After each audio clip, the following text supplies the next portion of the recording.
Baru-baru ini kita membaca berita Bank Singapura yaitu DBS yang beroperasi lintas negara dan salah satunya dioperasikan juga dari India karena di sana banyak sekali SDM yang menguasai IT.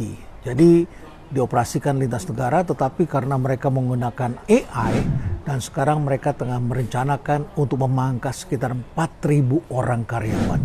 Gila ya, 4.000 loh.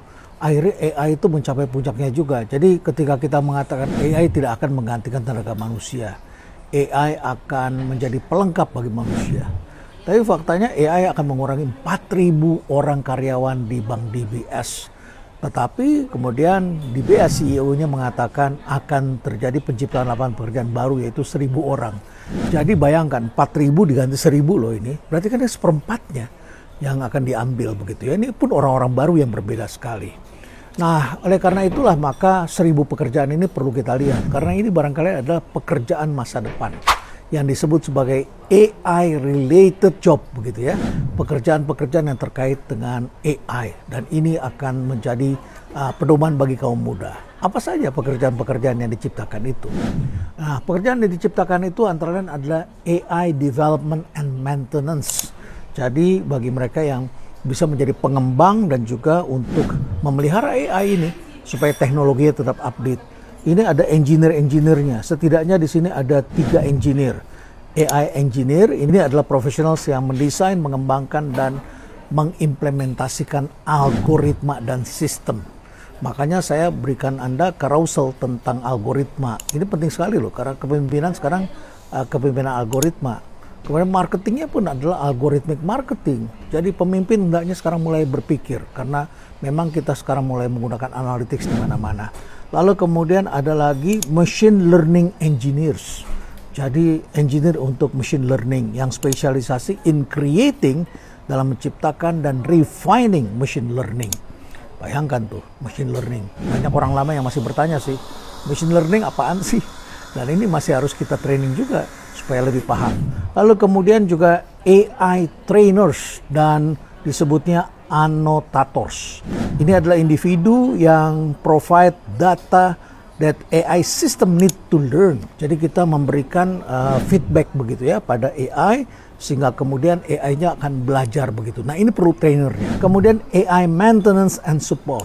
Lalu kemudian kita lihat lagi yang kedua itu adalah AI integration dan implementation. Wah ini ada 4 AI integration specialist, AI project manager, AI ethics officer, dan yang keempat itu adalah AI compliance officer. Bayangkan selama ini kita kenal compliance, kita kenal ethics begitu ya. Tapi kali ini ada AI ethics officer dan AI compliance officer.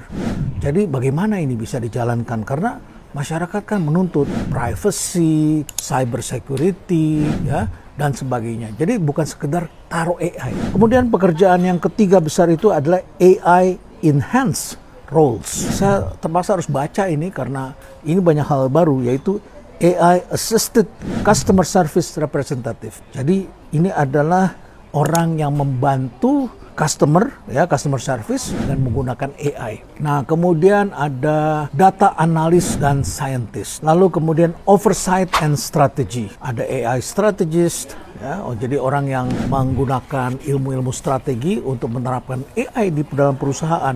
Karena harus ada pemikirnya kan, pemikir yang tentu saja melihat kondisi perusahaan, marketnya, behaviornya bagaimana, dan strateginya bagaimana. Jadi peta besar dan rancangan masa depannya. Dan di sini kita melihat ada juga governance specialist, AI governance specialist. Jadi sudah serba AI ini ya. Lalu kemudian pekerjaan-pekerjaan yang terkait dengan AI ini sangat luas, termasuk adalah data scientist.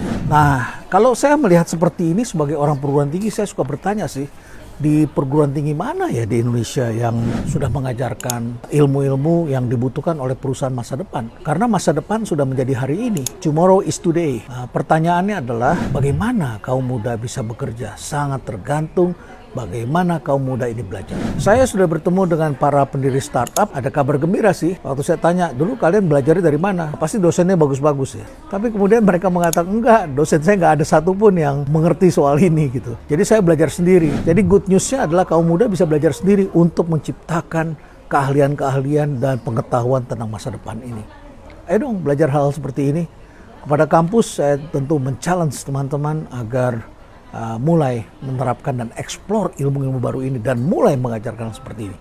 Kalau kita tidak mampu teknisnya, paling tidak encourage student-student kita untuk mulai memasukkan tangan dan kaki mereka ke dalam dunia baru ini. Kita tidak bisa diamkan, kita tidak bisa dong ngajar terus-menerus pakai silabus lama, buku lama, ya, yang sudah obsolete, yang sudah nggak relevan lagi dengan zaman sekarang. Gimana menurut kalian? Menurut hemat saya sih, kita harus mulai dari hari ini. Jangan tunggu lagi sampai hari esok.